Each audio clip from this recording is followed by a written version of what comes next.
নমস্কার বন্ধুরা, ফুডসাটে আপনাদের সবাইকে স্বাগত। চলে এসেছি আবারও একটি নতুন রেসিপি নিয়ে। ভেটকি মাছের যে কোনো রেসিপি আমরা কিন্তু সকলেই খুব পছন্দ করি। ভেটকি মাছ ভাপাও আমরা অনেকেই খুব পছন্দ করি, কিন্তু সেটা যাতে সহজ উপায়ে আমরা করতে পারি, তাই আজকে নিয়ে এসেছি ভেটকি ভাপারই একটি সহজ পদ্ধতি। এখানে আমি 5 পিস মতন ভেটকি মাছ নিয়েছি। এটা আগে থেকেই আমি খুব ভালো করে ধুয়ে রেখেছি। এরপর ভেটকি মাছের মধ্যে আমি হলুদ আর সামান্য লবণ দিয়ে খুব ভালো করে আগে থেকে মেখে রেখে দেব। এই সময় খুব ভালো করে লবণ আর হলুদটা মাখিয়ে নিতে হবে, যাতে মাছগুলোর ভেতরে লবণ আর হলুদটা একদম ভালো করে ঢুকে যায়।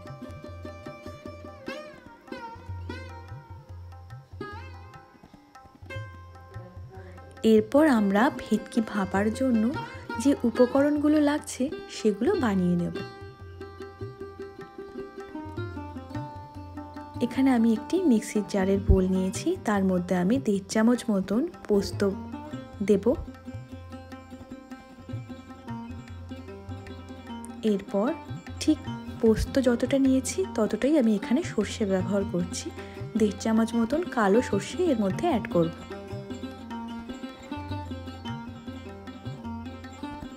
এরপর ঝালের জন্য আমি এখানে কতগুলো লঙ্কা ব্যবহার করেছি, আপনারা ঝালটা কম বেশি ব্যবহার করতে পারেন। এরপর 1.5 চামচ মতন টক দই আমি এর মধ্যে দিয়ে দিলাম।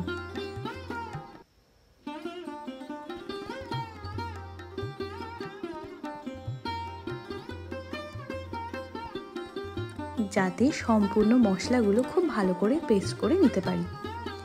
এরপর আমরা সমস্ত উপকরণগুলো মিক্সিতে পেস্ট করে নেব। আমার মশলাটা একদম রেডি হয়ে গেছে। এরপর এই মশলাটা আমি মেখে রাখা মাছের মধ্যে দিয়ে দেব।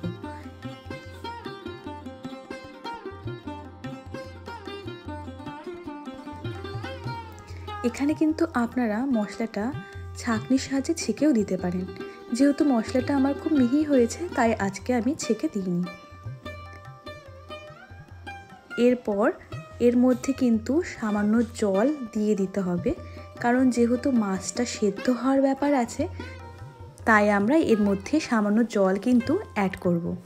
এরপর সামান্য হলুদ,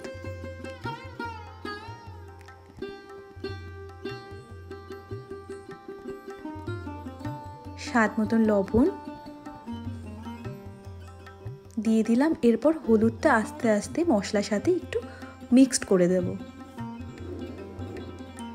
এই রেসিপিতে কিন্তু হলুদটা খুব বেশি প্রয়োজন হয় না, সামান্য হলুদ দিলে কিন্তু রঙটা খুব ভালোই চলে আসে। এরপর আমি এর মধ্যে কেটে রাখা টমেটো দিয়ে দিলাম। টমেটোটা দিলে কিন্তু এই রেসিপিটির টেস্টটা অনেক অংশেই বেড়ে যায়।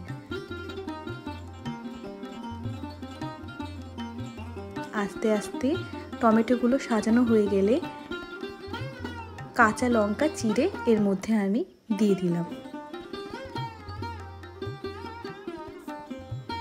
এরপর সামান্য সর্ষের তেল আমি এর মধ্যে দিয়ে দিলাম। আমি এখানে 2 চামচ মতন সর্ষের তেল ব্যবহার করেছি। এরপর আমি ফ্রাইং প্যানটা উনুনে বসিয়ে আর একটি ঢাকনার সাহায্যে ভালো করে ঢেকে দিতে হবে। কিছুক্ষণ ঢাকার পর আমি ঢাকনাটা উঠিয়ে সামান্য চিনি এর মধ্যে দিয়ে দিলাম। চিনিটা একদম অপশনাল, চিনিটা দিলে কিন্তু টেস্টটা খুবই ভালো লাগে। আমার প্রায় 10 মিনিট মতন সেদ্ধ করা হয়ে গেছে, আর দেখতেই পাচ্ছেন মাছটা কিন্তু প্রায় অর্ধেক সেদ্ধ কিন্তু হয়ে গেছে। আর ভেটকি মাছটা কিন্তু খুবই নরম হয়, তাই খুব বেশি সেদ্ধ করার প্রয়োজন একদমই হয় না।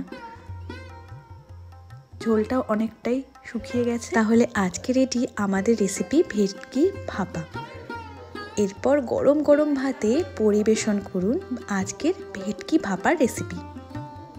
এই ভেটকি ভাপার রেসিপিটি আপনাদের কেমন লাগলো অবশ্যই কিন্তু জানাবেন। আর এই রেসিপিটা গরম ভাতে কিন্তু জাস্ট জমে যায়, খেতে কিন্তু খুবই ভালো লাগে। এইভাবে ভেটকি ভাপা রেসিপি আপনারা অবশ্যই একবার হলেও বাড়িতে ট্রাই করবেন। খেতে কিন্তু খুবই ভালো লাগে।